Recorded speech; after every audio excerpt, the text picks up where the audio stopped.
Amen. Thank you very much, Madam Caroline.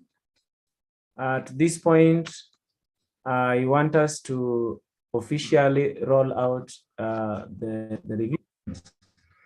As I have said, most of our answers here, you will realize that they are stated, and therefore bear with us. But as soon as you receive this document, please, when you have the points, make sure that you are in a position to go about the explanation, the description aspect. Most of the description we have tried to describe, and then most of the explanations you'll find we have stated, the examinations you will find we have stated. So when you get this document, do not comfort yourself and say that it is the way it is supposed to have been done, but it is a way of bringing the points to the surface so that you can have a way of dealing with them. Now, I want us to start. We looked at talked about the gender roles that may show discriminative practices. These are questions that we looked at. Maybe for the start, I am to the idea that we go direct to check on so some of the discriminative practices that may lead to behavior problems in schools. As you can see, there is the unequal treatment. And the unequal treatment, you remember we said that sometimes in a classroom, in a school setup, boys are allowed to go and play football while girls are retained in the classrooms to do the mopping. This may lead to the girl child developing some behavior problems, and therefore even leading to the breaching of the school rules. What about punishments? Boys wanalalishwa chini wakiwekwa viboko, while girls, they are punished on the hands. You look at it, there is no rationalization on that. There is the issue of generalization. You go to a class and you say that all class 6 boys are misbehaving, or class 6 or all class 6 members are misbehaving. It is likely to those who are not having bad behavior, it's likely possible that they may also decide to misbehave because of they have been generalized. Then we have a biased school environment. A biased school environment, an environment where people are not given even the equal opportunities in realizing their potential. And most of the times, learners are sidelined, depending with how the teacher. Depending with how the teacher or the teachers in the compound treat such learners.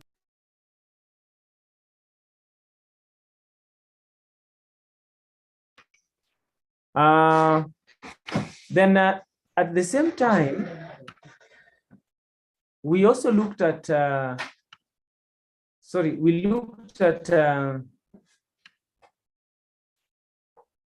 roles of a teacher in the process of managing behavior in the classroom. And one, the teacher can offer guidance and counseling. Remember that guidance and counseling is another way that you can use to manage behavior within the classroom setting. And also the teacher can also, by ensuring good student behavior, the teacher, that is one of the teacher's roles. And the teacher can also act as a role model. Remember, within the learning institution, tucking in is considered as a misbehavior. And therefore, if the teacher himself is somebody who is not tucking in the shirt, but is on the other side busy punishing the learners, then it's a poor role model who should not be emulated. Again, the teacher should initiate classroom tolerance where we accept everybody minus nobody.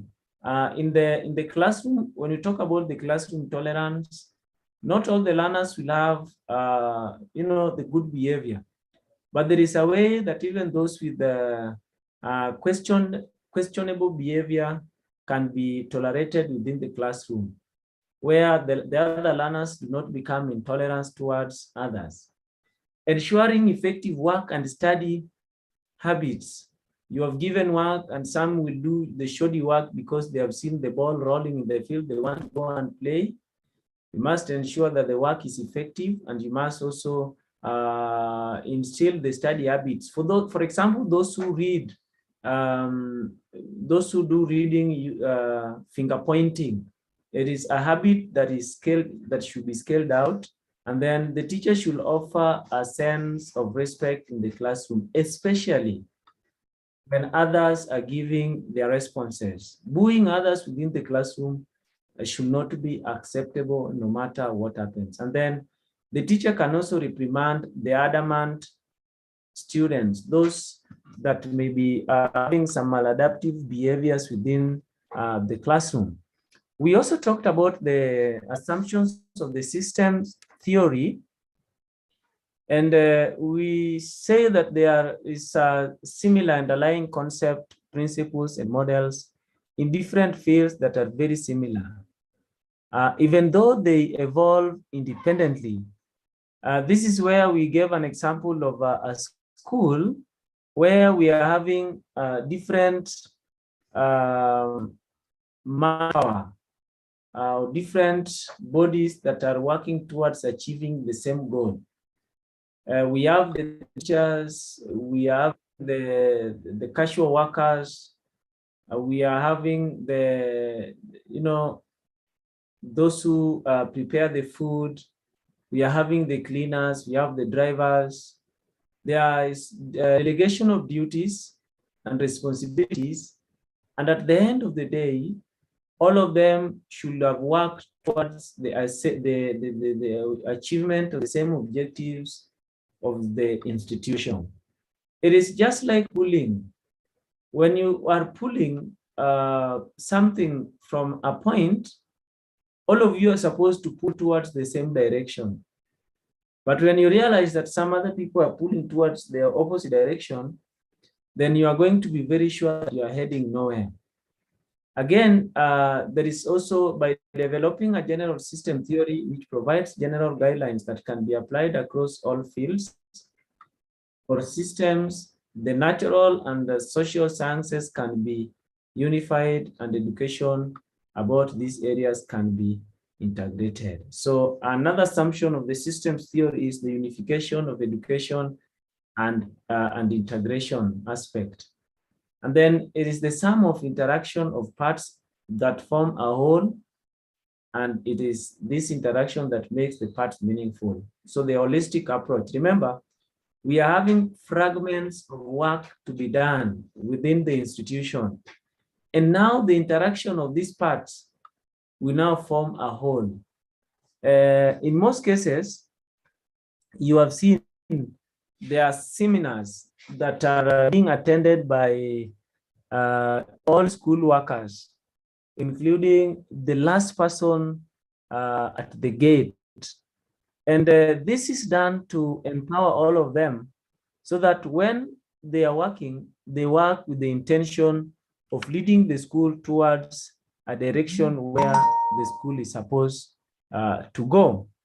We talked about ethical issues that should be observed by a counselor, and remember, we were supposed to describe them. And as I've said, most of our points here are remaining stated to help us see where we are heading to and also save on time. So the first one, we talk about maintaining the confidentiality. That means that the counselor should try as much as possible to keep whatever has been shared to him or her by the counselee as secret as possible. However, confidentiality can be breached under some circumstances that you mentioned other time. One of them could be if the counselor, if the counselee or the client or another person is in danger from the information that has been revealed. And also when you are referring a person to the next level for the guidance and counseling, then you realize that you now have to breach the confidentiality for the purposes of assisting the person. You also have to keep personal problems. It is very ethical that in as much as you may share some information about yourself, you're supposed to keep your personal problems. As we are going to look at the year 2014, the aspect of keeping the personal problems is a question that we are going to meet down here. Again, you also need to keep professional distance. You need to keep the professional distance when it comes to guidance and counseling. And we can also relate this with the touch, and we say that the touch should be, it should not just be used for any other purpose, but it should be there as a way of comforting the client and as a way of letting the client that you are feeling empathy towards them. And you also need to maintain your role as a counselor or as a guidance and counseling professional. Remember, you cannot substitute your roles. Your work is to present the options and allow the client to decide so that they can now own the consequences of their decision for the future time to come, so that they will not put the claim upon you. Then you can also get the authorities involved, especially in an area where the confidentiality has to be kept as not, rather, is not to be kept anymore. And especially you realize the client has come to you and he says, I just murdered the person, so I have come for help. You will have to get the authorities involved to now, because now that becomes a case that is beyond your reach. And then you also need to maintain the boundaries. The relationship between the client and the counselor should be kept as professional as possible. And the moment you realize you're getting into a love relationship between you and the client. Pascal? Yes. Asking the difference between Lena, the third. Yes. The difference between the third point Lena, and the last one. Yes, are you getting the difference between the third point, keeping professional distance, and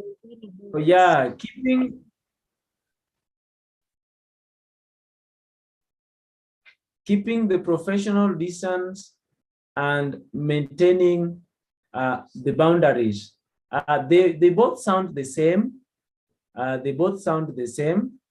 However, when we talk about the professional distance, if you can remember, I talked about the touch aspect during the guidance and counseling. But when I'm talking about the maintaining the boundaries, I'm talking about the relationship between the counselor and the counselee. It is very easy for a counselor to sway the counselee into a loving relationship which is not healthy, which is not helpful. Why?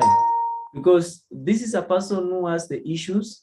A counselor who is considered maybe to be having stronger personality is likely to sway them. Talk about the case of divorce, where a lady has gone to a man for guidance and counseling.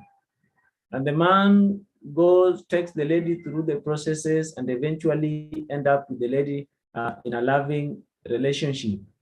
At that point, the guidance and counseling,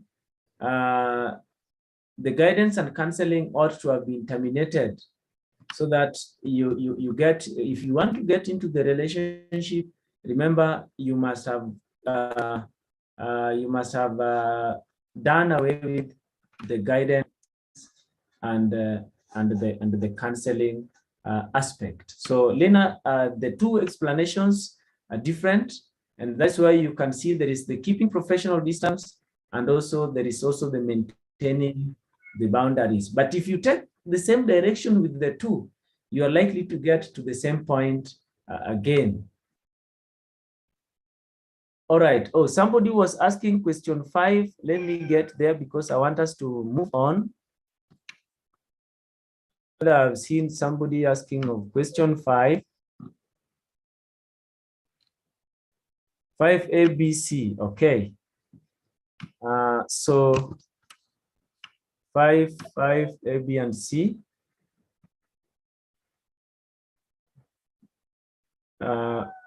5B, 5A is a bit far. So 5A is a bit far. Let me try to check it.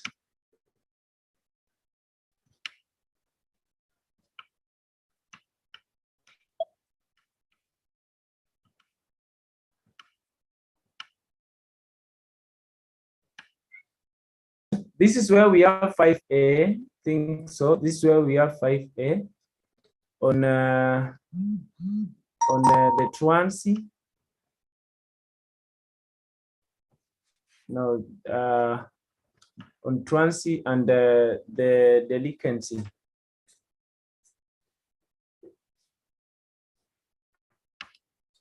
The truancy and delinquency aspect. I think this is where we have it.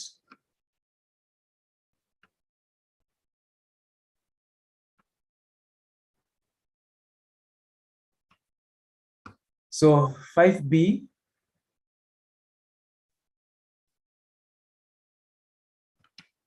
And finally 5C. And then from there, I want us to move to the year 2014. And as we are going through the year 2014, I want us to be on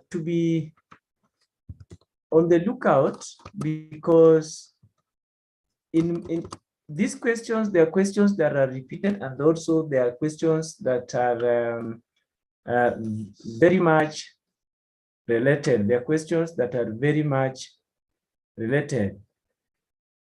So in the year 2014, we are going to begin by explaining the following terms as applied in guidance and counseling. We talked about the self-disclosure, and also we talked about the confronting. So Techno Common 18, tell us about self-disclosure. Self-disclosure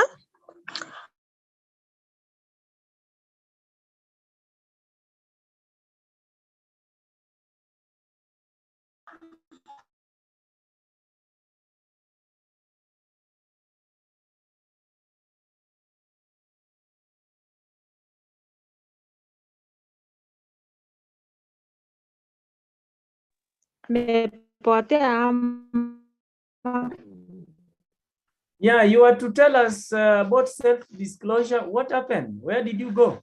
Techno Common. James Gary. This is when the counselor shares an event, emotions and feelings experiencing. Yes. I think self-disclosure is when the counselor shares a similar experience to the one the counselee is facing. This is when now the counselor shares an information or an experience that is similar to that which the counselee is experiencing. And what is the main reason why you think the counselor should practice this self-disclosure? For empathy. James, yes? Yeah, she said it to show empathy For to the empathy, situation. Yeah. To show empathy to the counselee, and also to let the counselee know that his or her case and is not exceptional. Confronting as applied in guidance and counseling. And when we talk about confronting, when we are talking about a module on behavior management strategies, we also talked about peer confrontation. But here we are talking about confronting as a term used in guidance and counseling. What is confronting?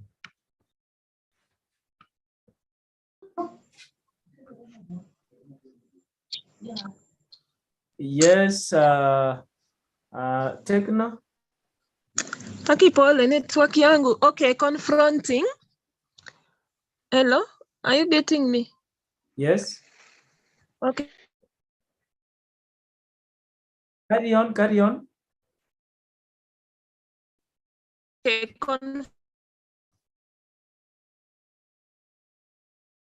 Oh, our network is gone again. James, so today I'm only having Techno come on 18 and James going round. Okay, James? I think it is where confronting.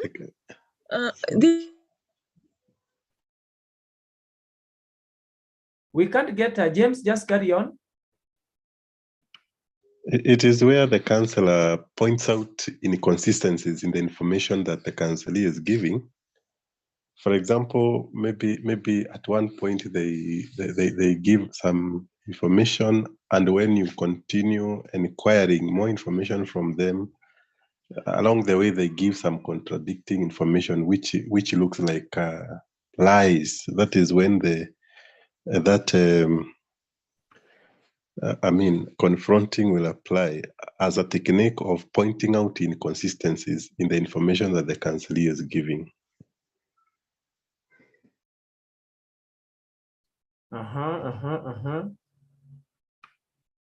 To confront, for example, when you realize that, just as James has mentioned, when you realize that you are having a client who is inconsistent in whatever she's saying or he is saying. And why do we talk about the inconsistency in this case?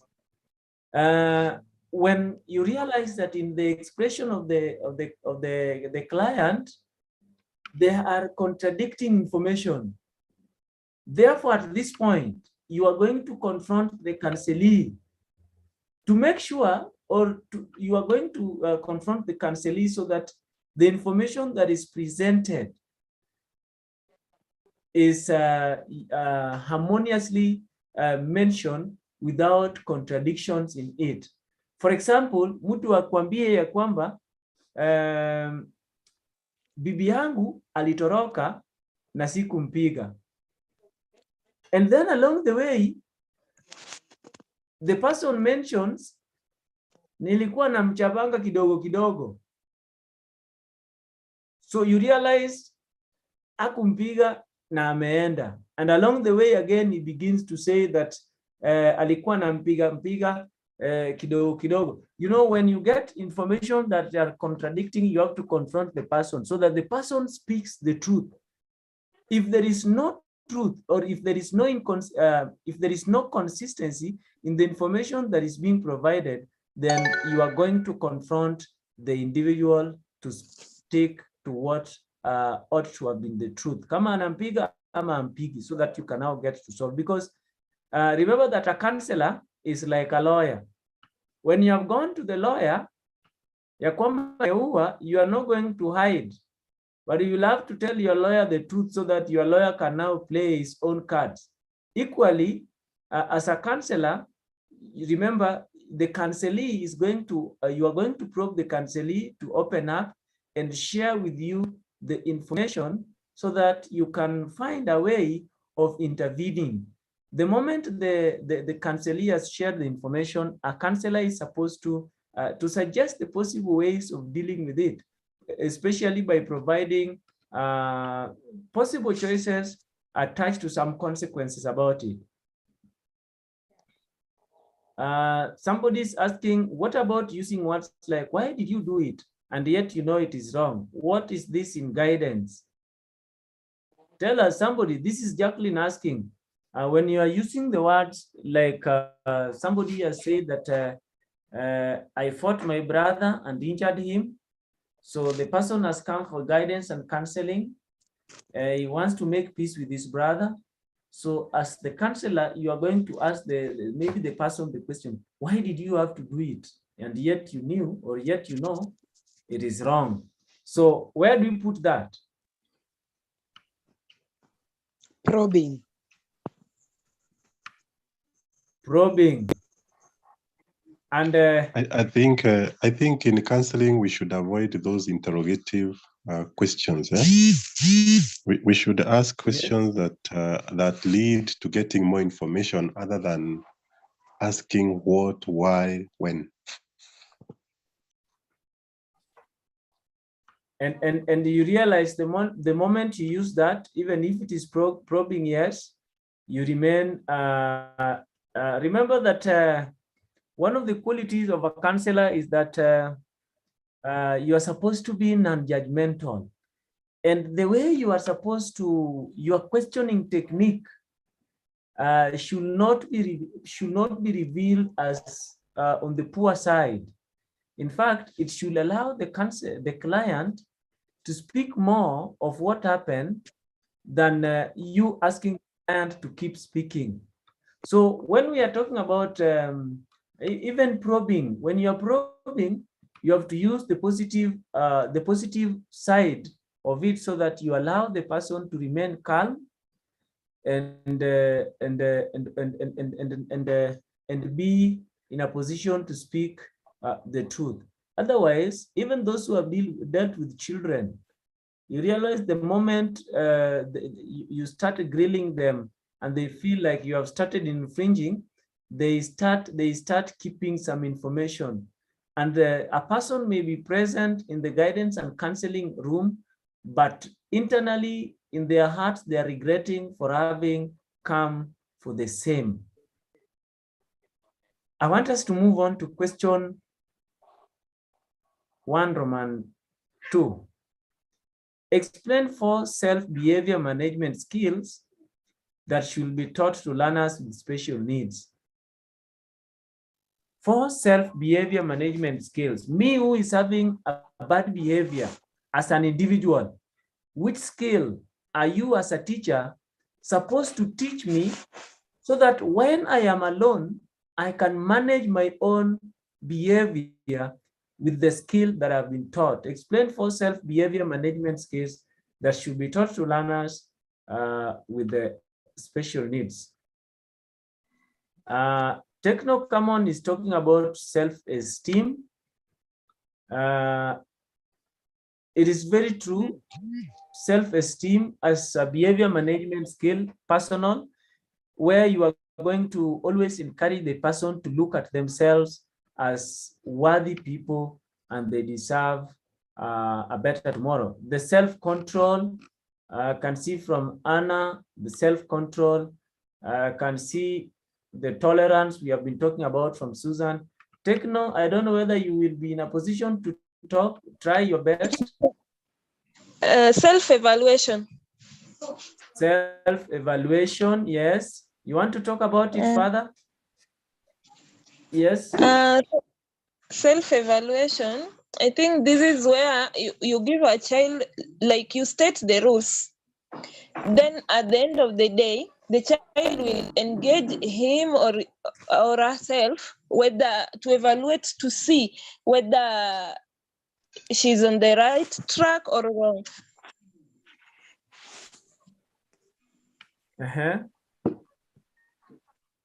All right. Thank you. Thank you. Someone else?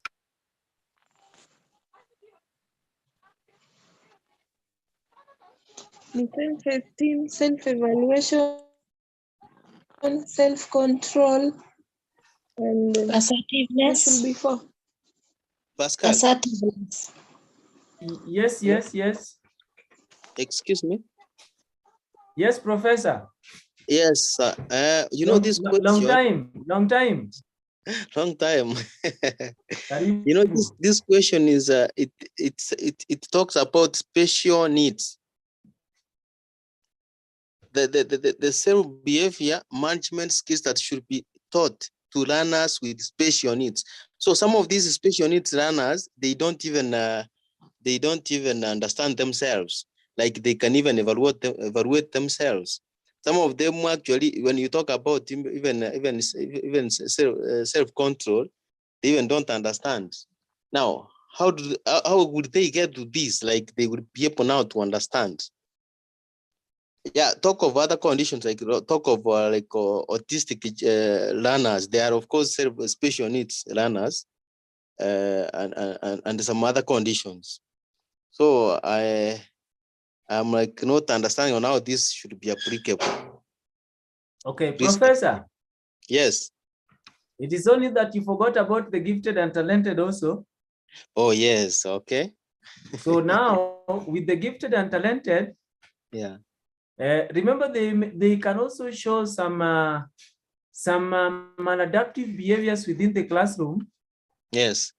And when you teach them, unless if we now narrow down and mention a behavior management skill, a personal behavior management skill, and the special need. And the special need, run exactly that one. Unless when we now narrow it down, yes. There. Yes. But when we remember, we are supposed to explain. So when we talk about the self-evaluation, some of them we can apply to the gifted and the talented within the classroom. Yes. Yes. Okay, thank you. Okay. Right, welcome. I have seen Salome. And self-help skills. These children should be taught self-help skills like how to dress, how to shoelace, how to eat and the toilet and so on, because they are special. So I know of self-help skills. The self-help skills as a way of also and when we talk about the self-help skills, this is where we talk about the ADL down there. Remember, it is very applicable. You can imagine if an 18-year-old girl or boy is walking naked within the streets, how shameful it becomes. So one of the self-behavior management skill is that they are supposed to be taught the self-help skills. We call them the ADL. Like they need to know how to dress themselves properly and appropriately so that they do not walk half naked just because they are having some sorts of special needs within their proximities. I want us to carry on. I want us to carry on to question 1B. Explain 6 environmental factors that may negatively affect learning of a child with special needs. Environmental factors. I want you to get to take note of keywords, environmental factors that may negatively affect learning of a child with special needs. So these are factors that are related to the environment, and they are likely to negatively affect the learning of a child with special needs. Unleveled ground. Yes? Unleveled ground. How will it affect unleveled ground? How will it affect a learner with the special need? It will affect the learner with special need, especially these ones that use wheelchair in mobility, movement. So they will not be able to move freely to access the learning areas. Yes, those that are going to be on the wheelchairs, they may not get to move freely and easily within the environment, and therefore the unleveled environment will be a factor that will negatively affect learning. Oscar. Yes, Corretti. I think we also have the narrow pathways, whereby in the case of these learners who has physical disabilities, maybe those using the wheelchair, they may not be able to use the pathway. Maybe the wheelchair is narrower than the allocated pathway. That is the narrow paths within the learning environment or within the institutions, especially for those who uses the wheelchairs. Somebody talks about overcrowdedness in the class. Anna, We how are I wish, talking about Anna, how I wish environmental you can talk about factors. that. Environmental factors. And more so physical, not just Understand what's happening. We're talking about physical environmental factors. the one you can touch. See. Really? See, physical, something you can see. So overcrowdedness, someone cannot see overcrowdedness in a classroom. Environment. Sorry?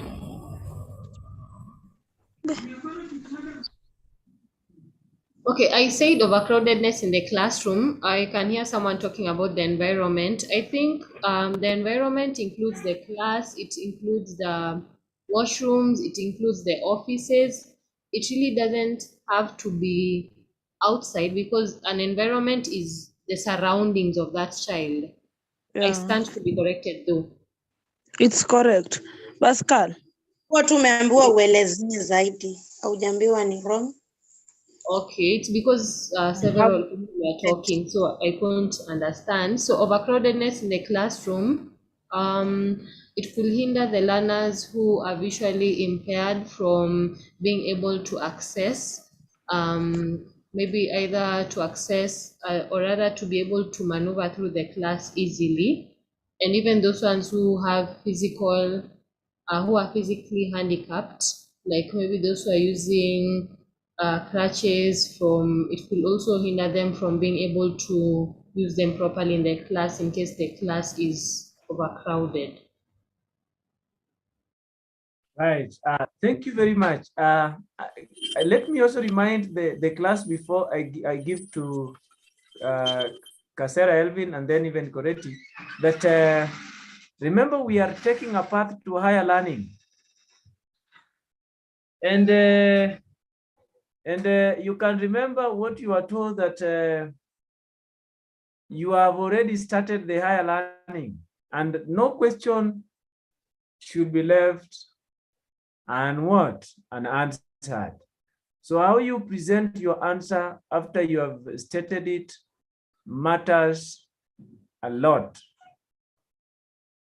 You are learning it from an institute. Let's carry on. Coretti, your hand was up. Pascal, nimeandika kwa chat box hiyo ya high doorknobs which cannot be easily be accessed by these learners with special needs and disabilities. Yes, when especially most of our schools, and you can remember the other time I had asked that question that how many were coming or working from schools in schools that are disability friendly, and the answer that we got was that the majority were working in schools that are not disability friendly. Why? In most cases, when when the schools are being constructed, they are constructed to cater for children without disability in quotes. And therefore, now we are having the inclusion aspect. We are having the inclusion aspect. Now the children with disability are now coming in. Initially, when the schools were being, the foundations were being laid, they were not, the concern for the persons or children with disability was not there. And that is why we have ended up with very many schools which are not disability friendly. And in as much as the government may also be talking about inclusion in our education system, it still remains a dream. It can only be achieved within some specific areas, but not in all schools. I do not see any other hands, so I want us to carry on and look at question number 1C. That is identify 4 ways of enhancing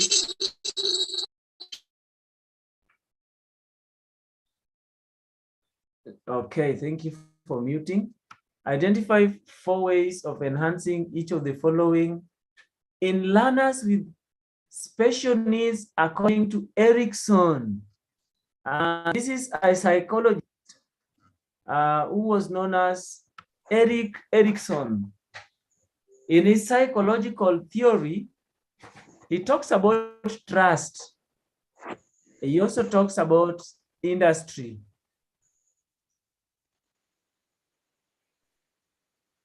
And in the psychological theory, according to Ericsson, he mentioned them in some stages. I don't know whether you people are able to remember these stages of the psychological theory according to Ericsson.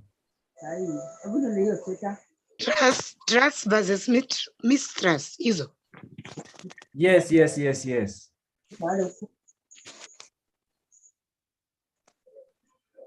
Yes, Techno. Versus mistrust. Then Okay, can I say can I mention the stages? Please. Okay, we have trust versus mistrust, then autonomy versus shame and doubt, initiative versus guilt, industry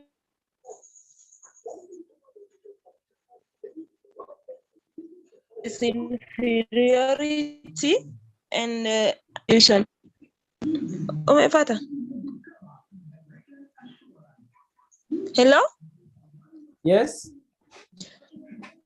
Umepata ama bado? Can I come up? Can you Please repeat? come up again. Okay, Yes. trust versus mistrust. Trust versus mistrust. Autonomy versus shame and doubt. Initiative versus guilt. Industry versus inferiority. Identity versus identity diffusion. I only know the first 5, but there are 7 or 8. Right. Thank you. Somebody wants to mention the remaining 2 or 3?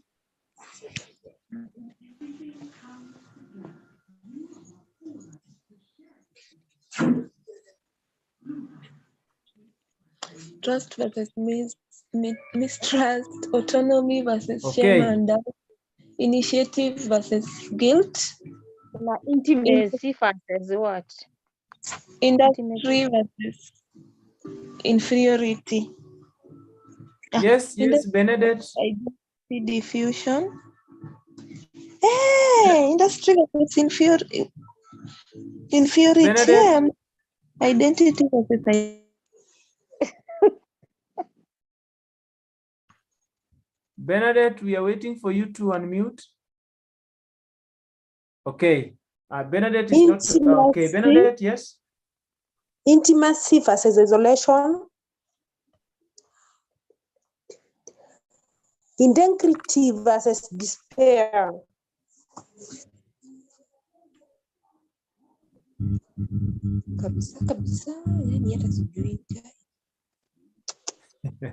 Mary Gatanga, wacha kulia, my dear. Juliet.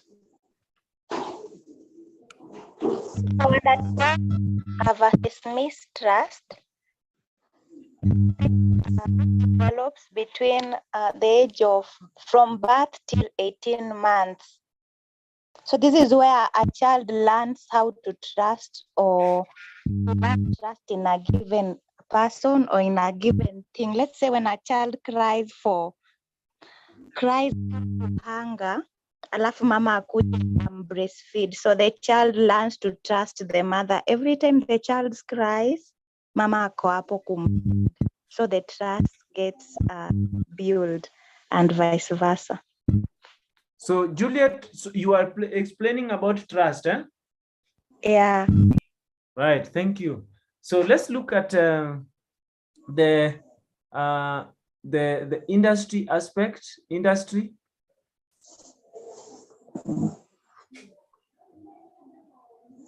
Oh, sorry, we are not yet through with the trust. Remember the question, identify 4 ways of enhancing each of the following. Trust versus, trust, and then there is industry. So let's look at the 4 ways of enhancing trust. Trust. Techno.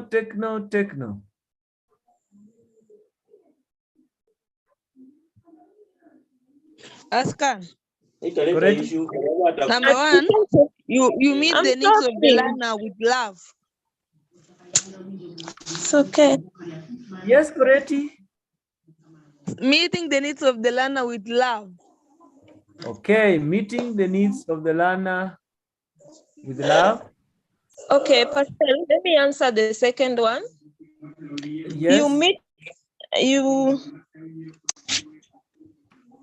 You make a learner feel comfortable and secure.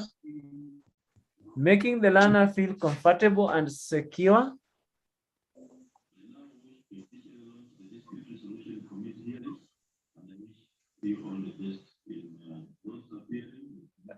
Yes.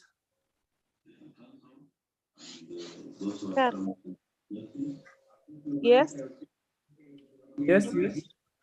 Yes. Suppose you give the promise a learner a present, you fulfill the promise. Yes. When you promise the learner something, Yeah. you fulfill the yes. Yes, to gain the trust.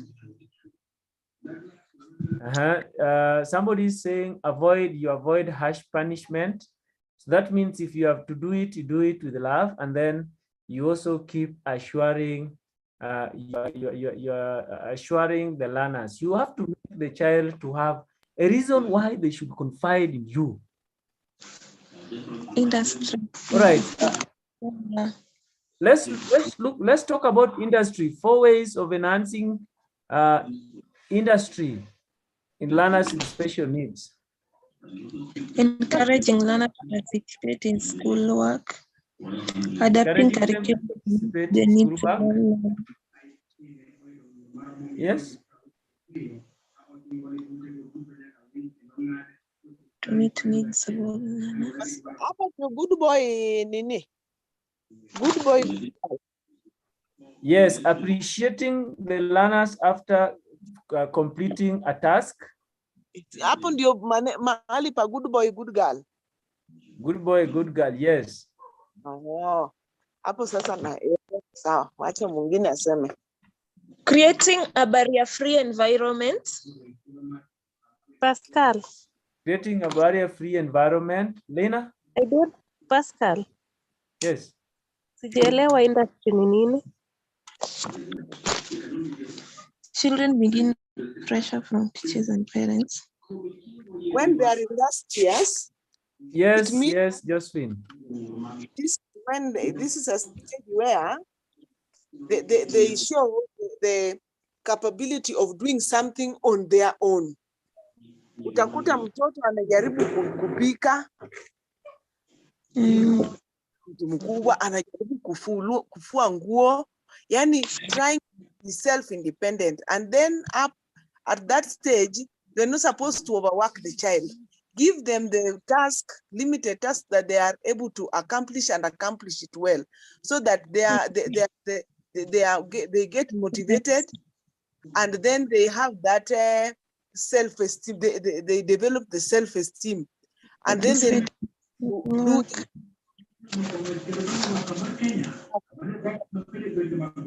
Josephine, just carry on. Somebody has unmuted. I don't know where there is noise coming from. Carry on. So whenever they have done whichever kind of work, if it is good girl, I'm a good boy. If it is not good, show them what should be done, and don't correct them with the harsh words. Just show them the correct way to do it. Then they will go the correct way. But if you demean them, now what is this that you've done? Huh? I don't like this. They will now feel inferior. That is why unakuta hata kama ulipeana maths, ukiona kama akupata maybe 2-digit number adding to 1-digit number with the carrying or with the siku hizi inaitwa regrouping, ukiona imemshinda ujue hakupata 2-digit number with 1-digit number without regrouping. So pengine ni alignment imelete issue. So pea yeye ile rahisi, alafu awe good girl, so that ukimpea hii ingine ataweza ku accomplish, na ukimdemean ata feel inferior, na hapa ndio most of the time wana create negative attitude towards so many people or so many things. Na ataanza kusema hata mimi mama yangu alikuwa anachunga tu mbuzi, hata mimi nitachunga. Yeah. So utakuwa umemtoa kwenye masomo kabisa kabisa kabisa. Yeah. So Lina, have you got the meaning of the word industry, the term industry? Yes. Right, now we can carry on. We can carry on. Josephine. Yes. Sasa si ukitupeleka through the slides on the screen. Hii nimefungua, si itakuwa sawa? Wacha nijaribu gani, nione. Self disclosure. If I may try, with the self disclosure, I think we're talking about a counselor. This is let us try and read whatever has been written, then I explain. This is when the counselor shares an evidence which draws similar emotions and feelings to what the client is presently experiencing. For example, I don't like maths, and you are trying to find out why he or she doesn't like maths. Alafu anakuambia mwalimu wangu wa hesabu huwa anafanya hivi hivi hivi. Then as a counselor, you also try to give him or her a situation which is almost like hers, and then you tell her the reason as to why you didn't like maths but maths. That one is in a way of disclosure. A counselor who is authentic, understanding, and respectful adds much to his approachability when he discloses something personal about himself or herself. Self-disclosure makes the counselee relaxed, encouraged, and more inclined to share his or her problem. Now, I use the example of maths. Mwalimu anakujanga na tuseme class 4 multiplication table. That's when most of us dropped maths because haungeweza kurecite.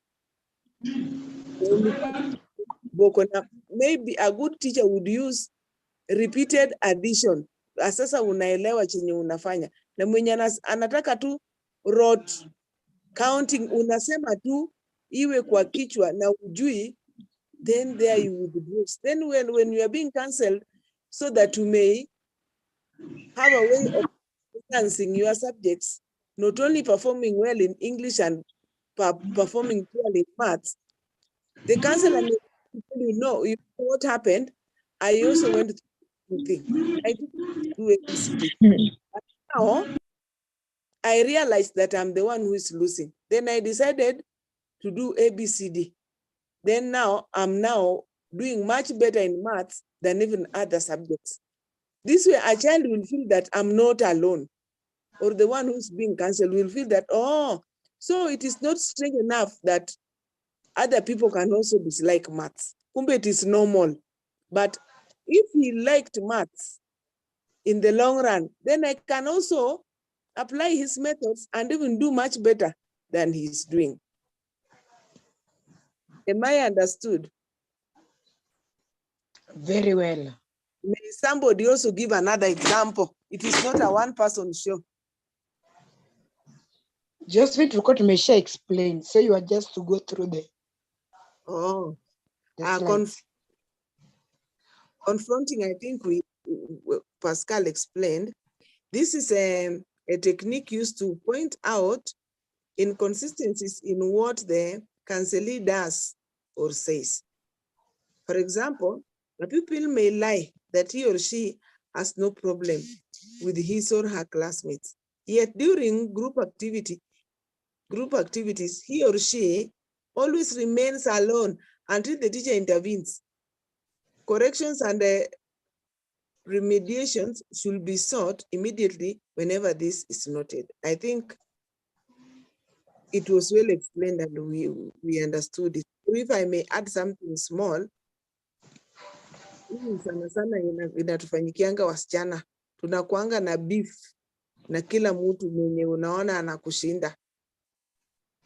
Sasa maybe a group of your classmates decides that hey, huyu mwenye anatushindanga kwa hii yeye atakiona. So wewe ukiulizwa kwa nini why are you not helping them?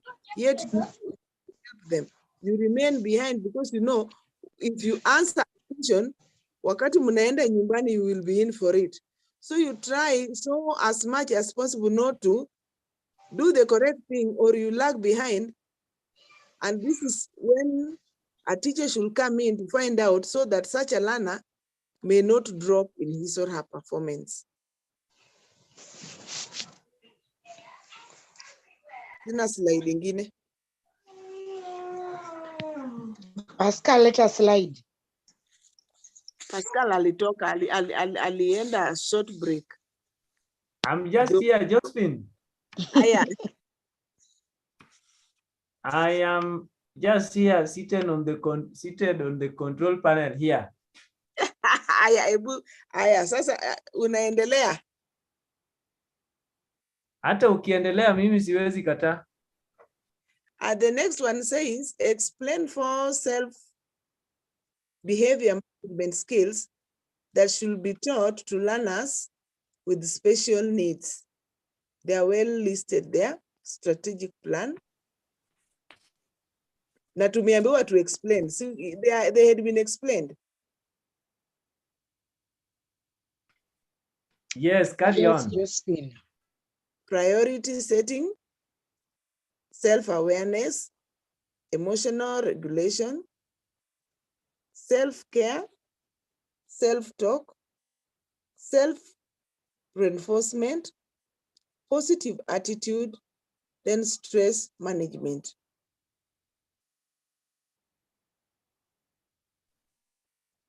For example, autistic children are always very, very, very, you know, they don't like change. Ukimpea blue cap na yake ilikuwa red. Try explaining to him that one is what it can be. Have that a way of managing their stress to be ready for change at any point.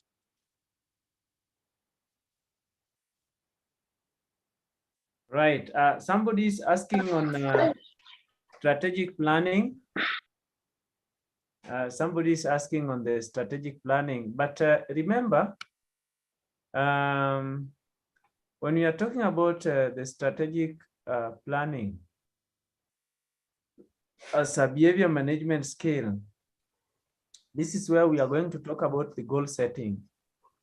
In your strategic planning with the learners or children with special needs, you have a goal to achieve. And your goal should not be too high or too low. It should not be too high that it is not achieved. It should not be too low that it becomes a walkover. You should set an achievable goal that will allow the learner to keep soaring high. Number two, when you talk about strategic planning, this is where you now put down how you are going to make sure that the goal is reached. And while you're making sure that the goal is met or the objective is achieved, you are trying to scale out the bad behavior. You are trying to manage the bad behavior. You're trying to manage the behavior of this specific child. Now, for example, Pascal. Yes. If we use an example of the IEPs that we normally develop, And then you on your IEP, you are having long and short-term objectives. And Yes. these are objectives that are smartly set, such that within this specific period, you are able to achieve your short-term objective. Then within the stated period, again, you will be able to achieve your long-term objective. I think strategic planning is just a way of setting achievable goals, and these are just objectives. And how you are going to do them, what you are going to put in place, the people you are going to involve, you are going to state. All right, thank you. Yes, Edwin? Pascal, whatever I wanted to say has been said, but I can add something. Okay, in strategic planning, this is whereby you also know that you know the number you are working with. So you should plan with that number. And in case you are not able to achieve that, you can be able to get to request if you may be able to get somebody to assist you. That's what I can say. And before I get back, I would like to say that Pascal, naona namba iko mzuri sana, tuko 73. Na singependa niongee tena after this. So how far have we moved with our subscription? I can see the number is 73. It was 75 and it has dropped to 73. Ilikuwa 68 ikasonga 75, saizi iko 73. How far have we moved?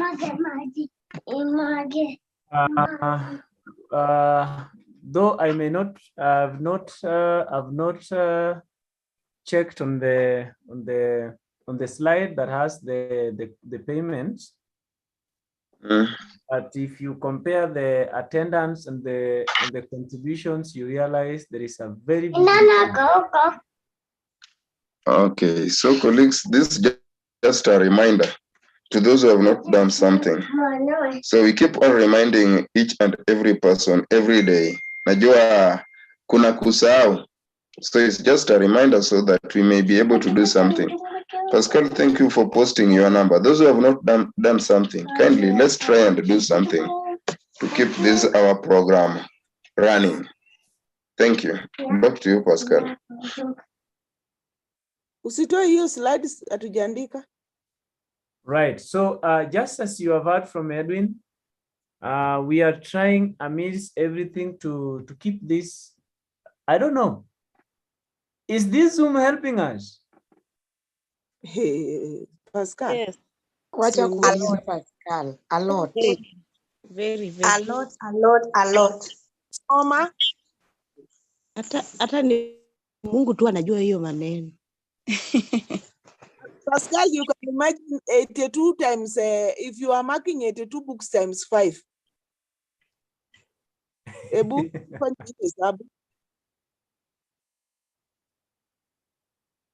na unataka usome. 82 books times. Kwani wewe unakufa? Ongea tu hapo na ucheke. Cheka kwa sauti sana. Kwani unafunza nusu ya shule yetu? All right. Hiyo ni kifo. All right. So class, as you have seen, we want to keep this Zoom running, and I'm saying this so that those who are writing can finish writing.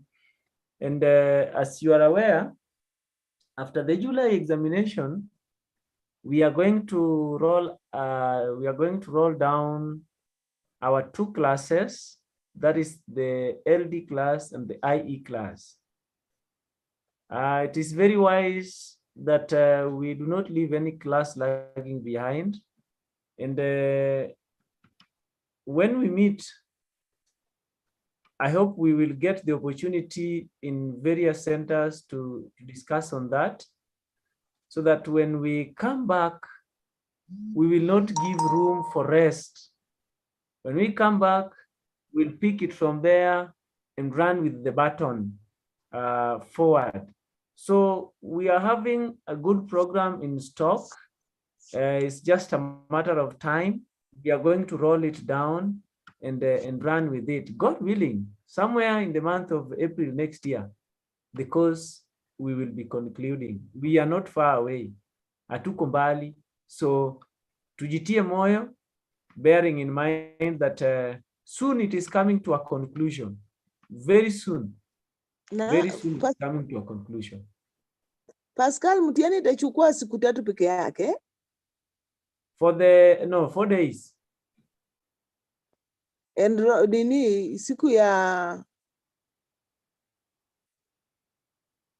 rehearsal na hiyo ingine? Rehearsal, you know, we have 4 papers. Each paper has been slotted its own day.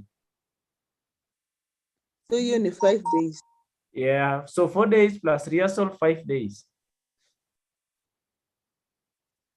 Mungu atangulie yawa haya. Yeah, so we are not very far away from conclusion and tujitie moyo. Utashinda hiyo nini timetable? Tuone tu. Right. Explain 6 environmental factors that may negatively affect learning of a child with special needs. And here we are having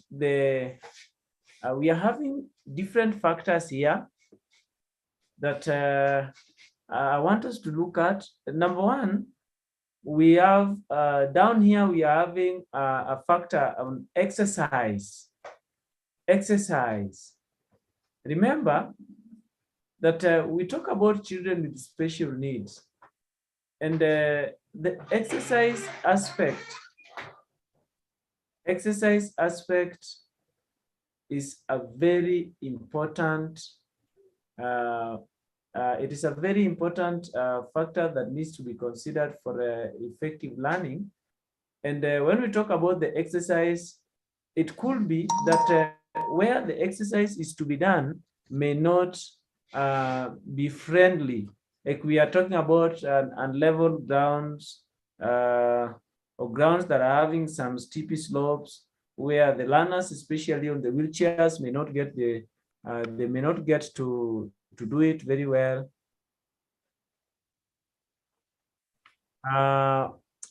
We talk about the sleep aspect. The sleep aspect.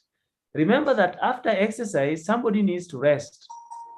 But when the rest aspect is missing, it is going to negatively affect learning. Even us now.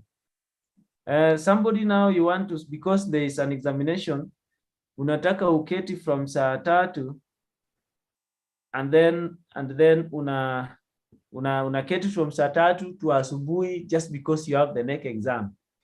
You are not going to make any progress. In fact, you'll be wasting your own time, because the mind has the ability to accommodate, and it has the capacity to accommodate up to a certain level, after which the rest will not get space.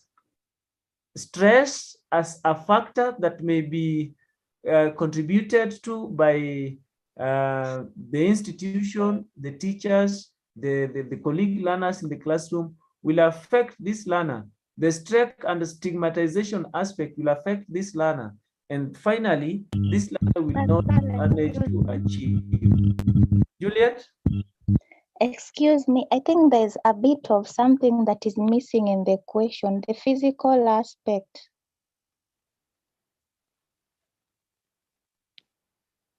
Yes, Juliet? You see on the question, we have, after explaining the 6, we have the physical between 6 and environmental. So it's supposed to explain 6 physical environmental factors. Oh, somewhere here, eh? Yeah. Oh, yeah. Physical.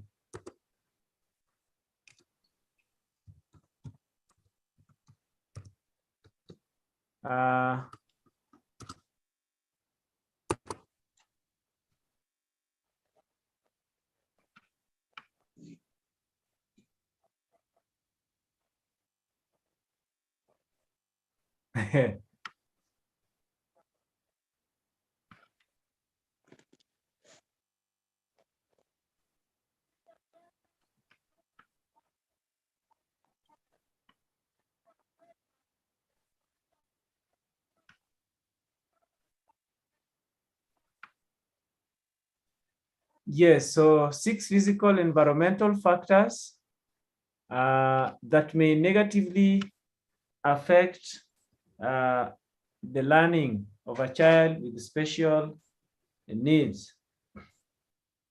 So we also have the relationships. Remember that learning is about relationships. And when you realize that there are poor relationships, especially between the teacher and the learners, or between the learners themselves, the poor relationships translates to no one is going to help another learner with whatever material they may be in need of in the classroom. And as a result, this learner who may have been hated by others may end up even not doing the work. And now you have not done the work, and you know how some teachers are cruel. Anakuja anaambiwa wakati ulikuwa unatoka kwenu huku jua una kalamu, and then anawekwa viboko pale. It will negatively affect this learner. Edwin, is your hand up?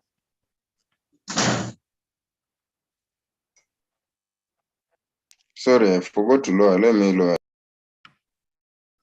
Okay.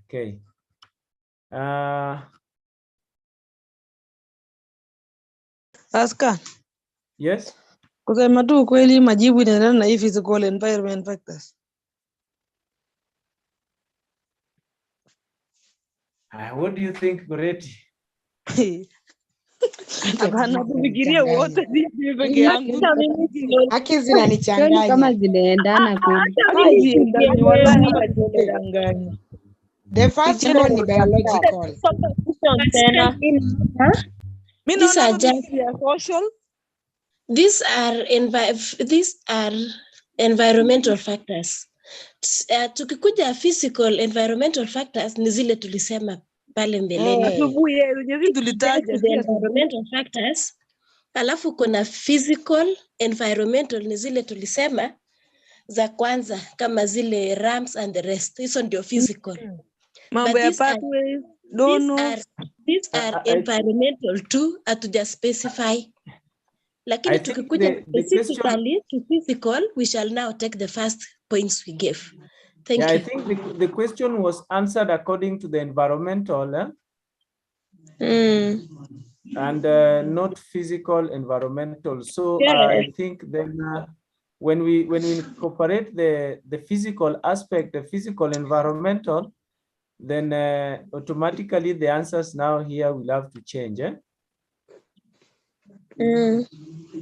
Yeah, because it was done based on the environmental factors. The answers will change. The physical answers for physical environment are the ones we mentioned during our discussion. Yes. But these are now the environmental factors, general environmental. Pascal, sasa nisaidie sasa kujua hii mambo ya. Pascal. Yes, correct. Unaweza explain hii psychosocial factor alafu na laughter basi in terms of environmental factors. Okay. Laughter, when you talk about the laughter aspect, remember, as an environmental factor, it comes from within the classroom, especially when negative sentiment is made about a learner,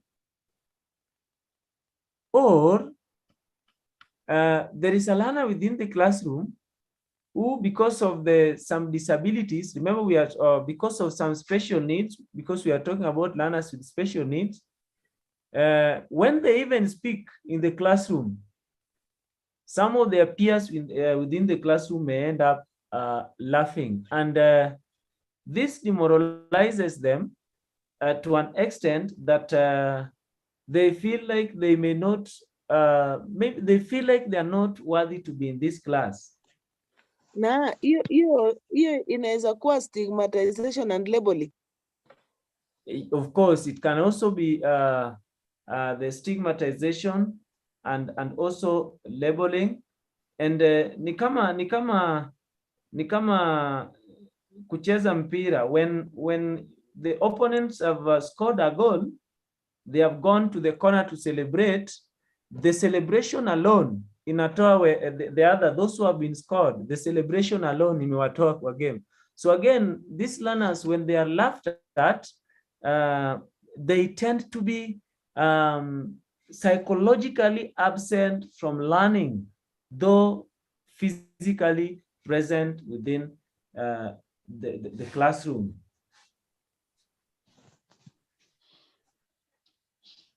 Lakini Pascal, yes, hizi hebu tu hiyo the word physical kwa question ibaki tu hivyo.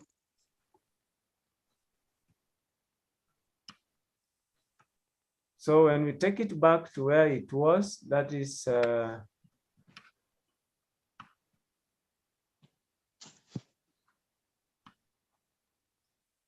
imebaki saa hiyo p bado iko haya. Yes. So saa hii inaingiana because unaona kama ni environmental tutakuwa tunatumia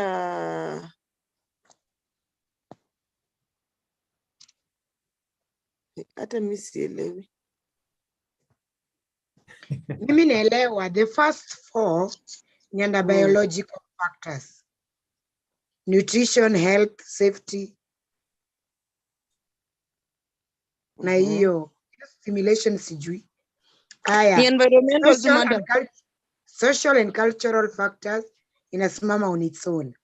Psychosocial factors pia inasimama on its own. Kuna examples zao. Na hii psychosocial factor gani inakuanga for basic needs, provision of basic needs? Physiological. Oh, haya. Physiological factors. Na psychosocial factors ni kama gani? The relationships. How they relate.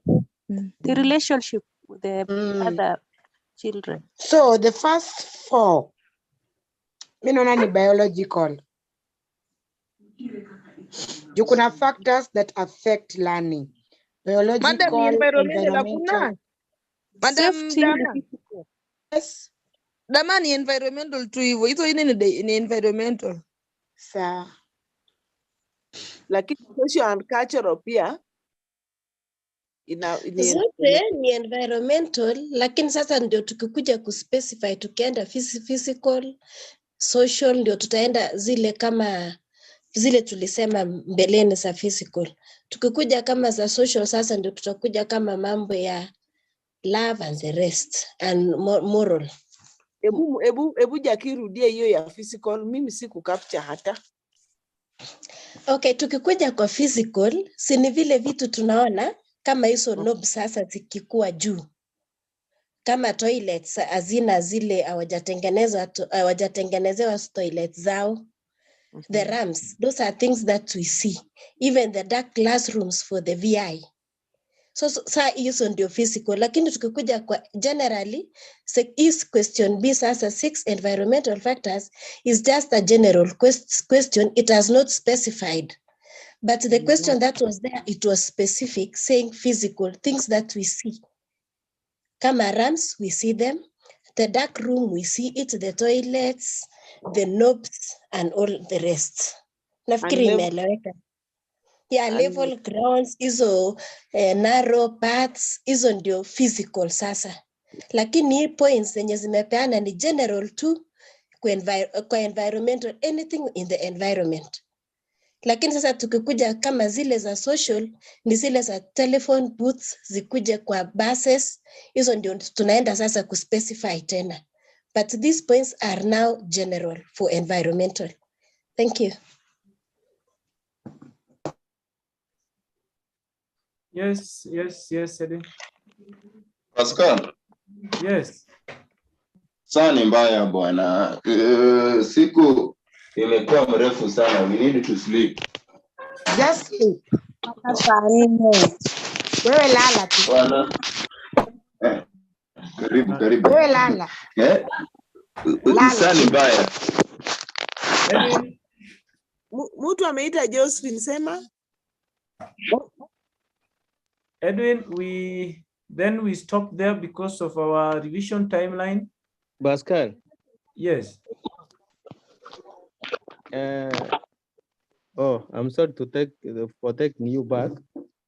Yes. Can I classify the factors like stress, sleep, exercise, laughter under psychosocial factors as examples of psychosocial factors? Yeah, we can.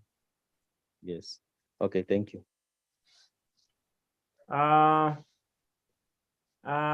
Because of our revision timeline, we are not going to extend, and we are going to stop there. Tomorrow, we will start as scheduled. We are not willing to forgo the revision even for a single day until the last minute, when we will again transit from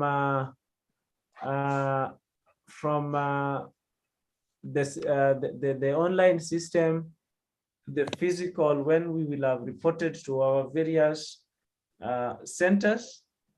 And because people have started leaving, let me ask our spiritual leader, Madam Caroline, to offer us the closing prayer, and then we can now allow people to leave. Alafu utapost tena nini timetable. Okay. Thank you, Lord, for the day. Yes, my son wants to pray. I will pray. Thank you, Lord, for the day. And please thank you that you are with us. Thank you, Lord, for the good time that we had together, oh Lord. Be with us, oh Lord, as we go to sleep, oh Lord. In Jesus' name we pray and believe. Amen. Amen. Amen. Thank you very much. Amen. Amen. Kini umefanya vizuri kufunza mtoto kuomba. Wengi wanaombea chakula tu. Thank you. Teremusha ni Pascal. Yes. Teremusha Nilichelewa kidogo. Hello. Yes. Niliwapata kwa 6A, slide ya 6A. Sijui kama mlikuwa mmeanza mbele kidogo. Slide ya kwanza. Ni mlianzia. Rafiki. Rafiki. Tukikutana Kiso nibebe bwana dawa kwa mtungi bana. Nasikia mwili si mzuri. Ile dawa ya Masai, mtungi ya 5 liters. Nakuletea misisi alafu utaweka kwa sufuria Rafiki. Itakusaidia. Another slide. Sio kunichemshia Rafiki. Kwa nini niletee yenye imechemshwa? Mtatuma pesa ya makaa. Unataka ya 5 liter? 5 liter ni sawa. Sasa nakunywa tu pole pole. Mwaka mmoja nitakuwa nimetibiwa vizuri sana. Kuna ile kuna pia ile ya kuperform, kama unataka kuperform vizuri hiyo pia hiyo. Rafiki achia hapo. Achia Rafiki. Sawa. Naita sisi niko. Mbona hiyo dawa isifike Eldoret? Mimi nataka madam. Ni amen mostly ya performance ni amen. Sasa si kwani kuna vile anataka kusoti mtu Rafiki.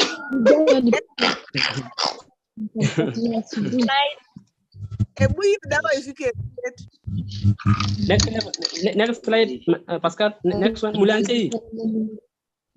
Sana mumunyambonga. Pascal. Uliza ni vipi? Pascal. Yes. Mulianze 5B. Mulianze 5B. Yes. Okay, next one is from there. Next one.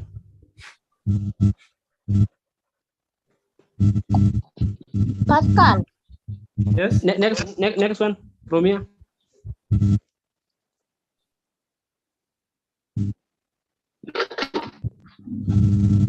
Na ile swali ya autonomy sijui ya Ericsson ilikuwa inasema nini? Next one, apart from 5B.